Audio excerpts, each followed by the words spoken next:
I'm thrilled to have the opportunity to sit with Londoño, founder and chef of OCI, one of my favorite restaurants in the city. So in looking at your life history, you've lived in Colombia and you lived really throughout the world. Most people in America think America is the best place to be, and they can't imagine anybody from South America who has an opportunity to leave South America to not stay out of South America. Now, your journey has taken you to Europe, to Australia, some of the regions that people would think are a way out for Colombians. What made you come back to Medellin?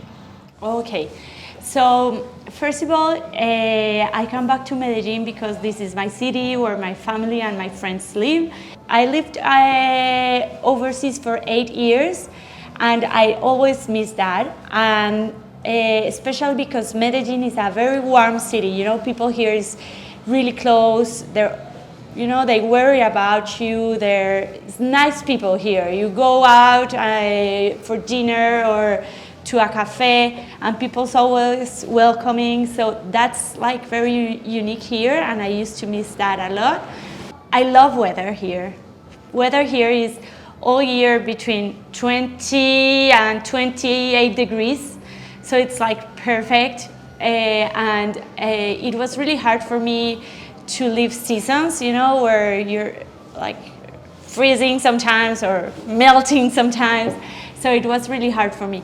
And Medellin is a city that is growing, you know, and I see a lot of opportunities here because I lived in France, Italy, and Australia, and you know there's a lot of great restaurants there. And when I came back 8 years ago, Medellin was a city that was still just starting to grow, and very few good restaurants, but a lot of curious people that want to, you know, to go out, and very fun people. So I saw that opportunity here. And South America is a great place to live because, you know, it's not expensive, has a lot of nature, beautiful, is calm, is you know, a place where you can relax and enjoy life.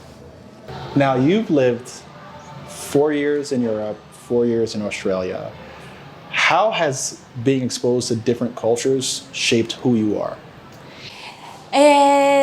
They make me change a lot, you know, because when you grow up in some place, you get used to that culture, traditions, and when you go out and you see how different the world is, and especially in Europe, Australia as well, that you see people from everywhere in the world, you learn a lot of their culture, languages, their food, you know, everything. What was the biggest culture shock for you leaving Medellin and kind of living in these other countries? That's a difficult question, but I think the hardest thing was language, because you cannot express yourself, even if you know a language very well, you cannot express yourself as you want, you know, you could never say the same things or the jokes. So that was really hard for me. But apart from that, I love food everywhere, you know, because I'm a chef, so I like to try everything, and I'm very open to different ways of living and being. So I think language was hard for me. So how has that cultural exchange influenced your cuisine? So I think France gave me the structure, like the technique, the structure, organization in the kitchen, the way I manage. That's what I learned from France, and the way they cook their, you know, like traditional ways of cooking. And I think Australia gave me the flavor, because Australia has a lot of Asian influence, and I love Asian food.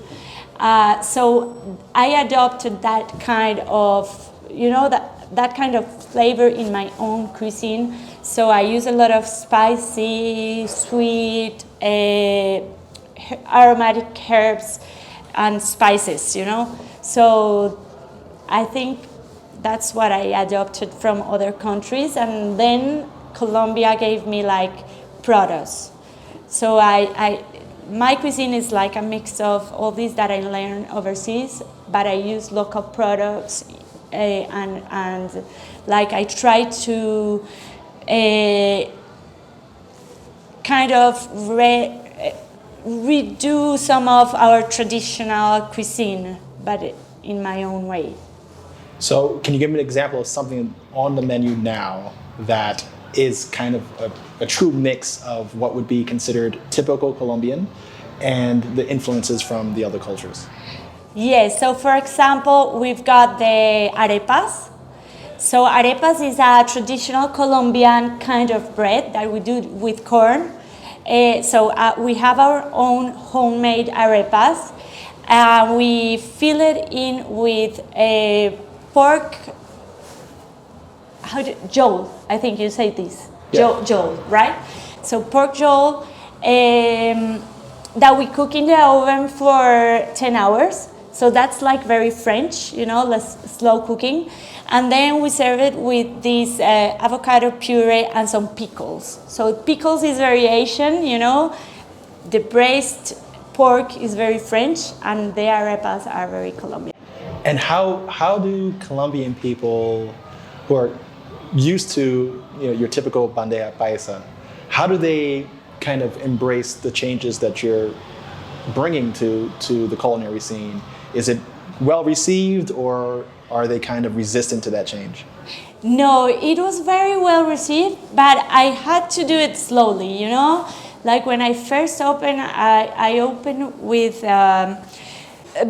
some dishes that they kind of knew the products that I was using, like they were familiar with them.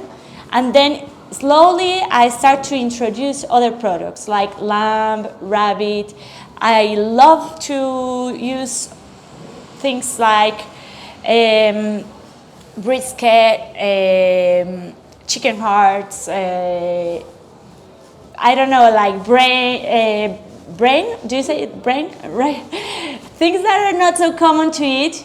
So I like to use those things as well. So I had to introduce that little by little, beef tongue, all that. Because at the beginning they were like, oh, this kind of restaurant is doing beef tongue. They thought that was not like for this level of restaurant. They thought that was not so fancy, Where did that come from? That they think is not. No, like where did the this motivation to kind of go with the offcuts or the not so desirable pieces come from? From France. That's very French. In France they love this. Do you say offcuts? These offcuts meats.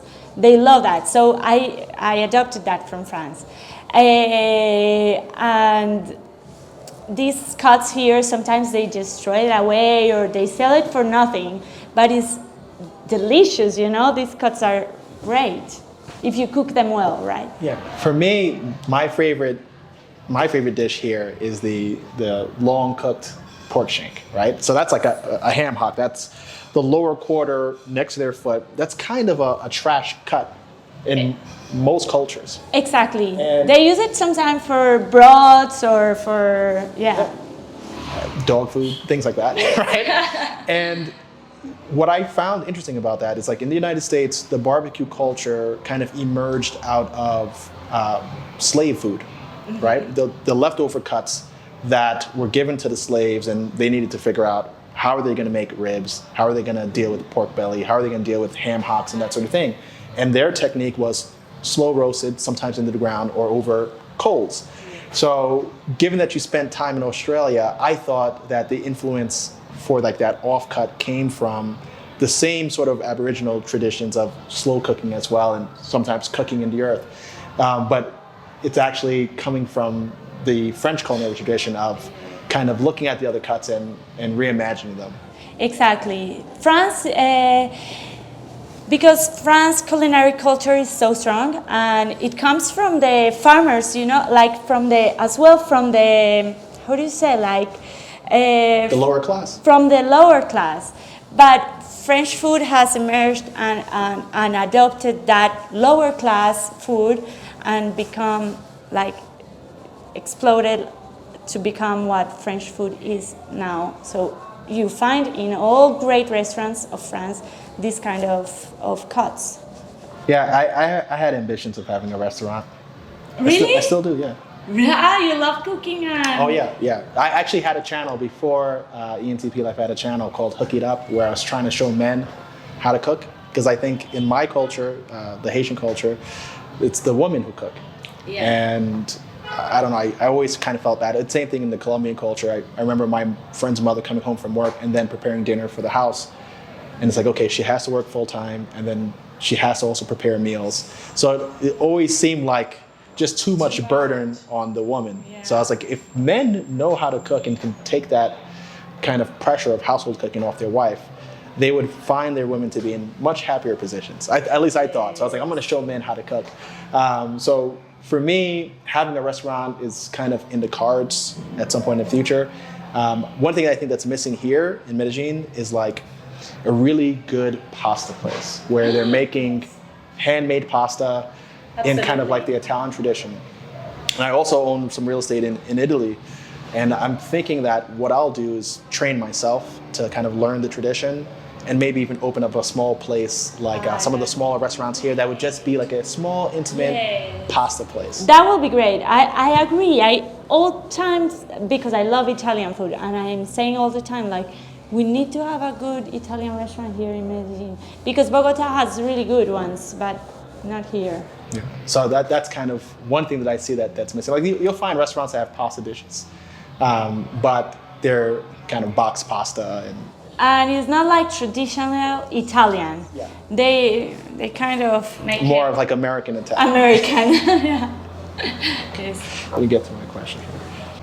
When you set out to open this restaurant, what was the overall experience that you wanted your diners to have? Okay, so when I opened OCI Medellin 8 years ago, I wanted to have people to have like a whole complete experience. So music, starting from music, we put like 80s rock, and it's kind of loud. So I wanted to have a great atmosphere. I like this to be a restaurant where you can eat really well, but have fun, be relaxed, not very rigid, like just have fun, enjoy everything. So music, service, for me is like most important even than food, because you want to be taken care, like feel that you're important when you're here, that is efficient and we're fast.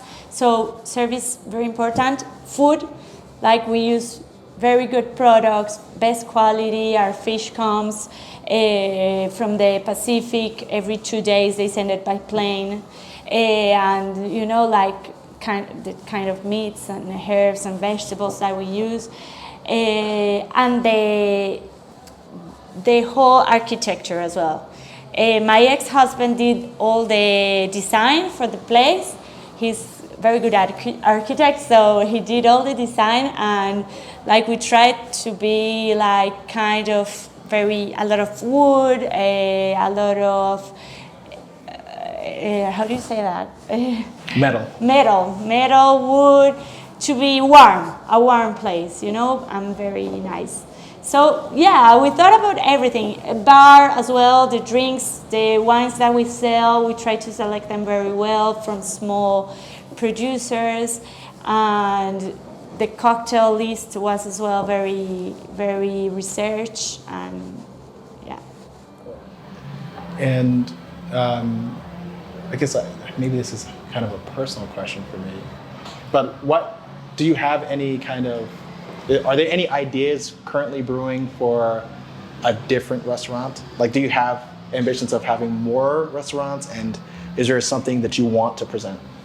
No, look, I have had this restaurant for 8 years.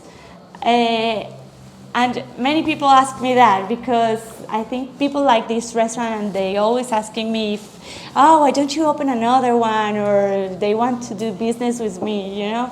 But I love my work.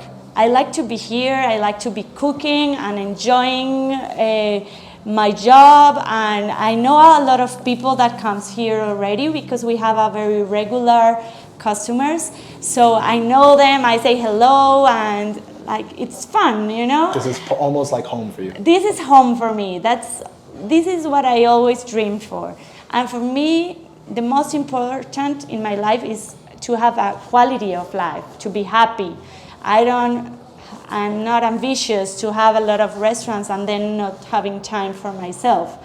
So I just want to stay here, like having this restaurant and enjoying it, and not having like a lot of restaurants and not doing anymore what I like. Because when you have a lot of restaurants, then you cannot cook anymore. You just have to be managing or dealing with staff.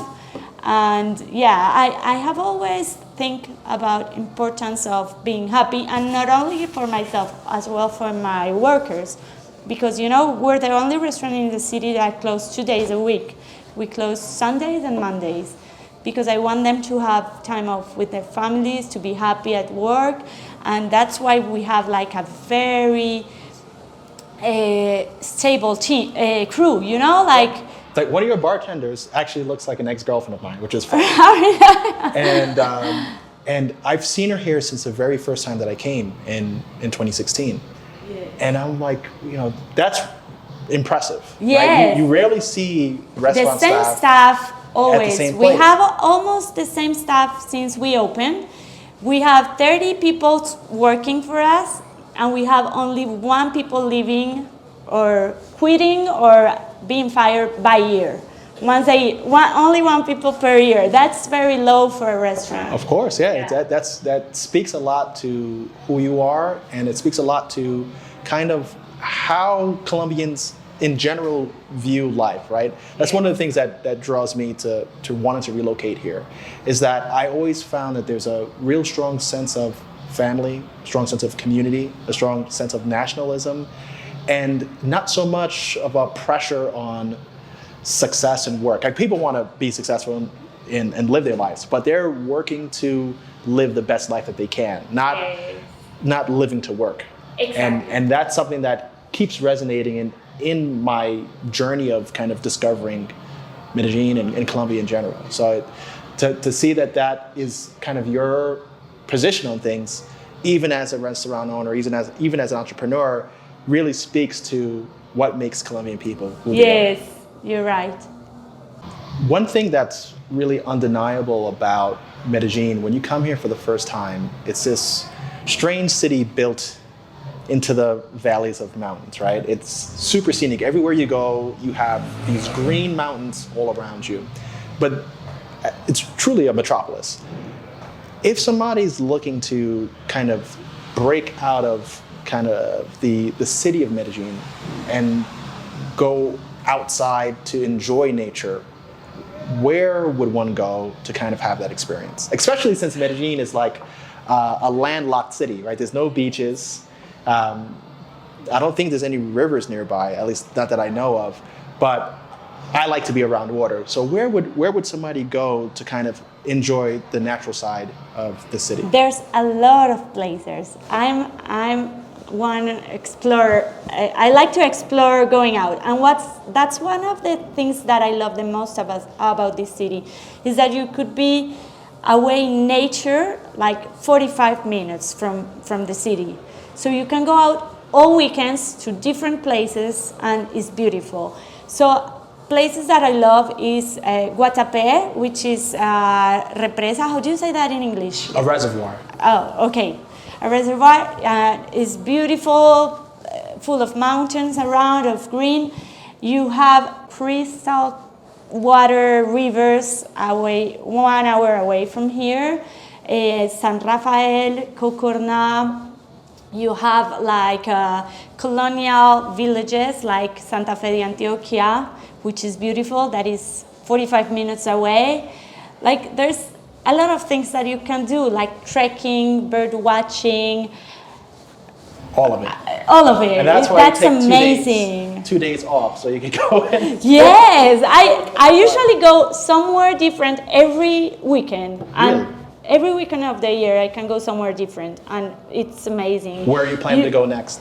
Next, I want to go to Abejorral, which is a small town, very cold weather in the mountain.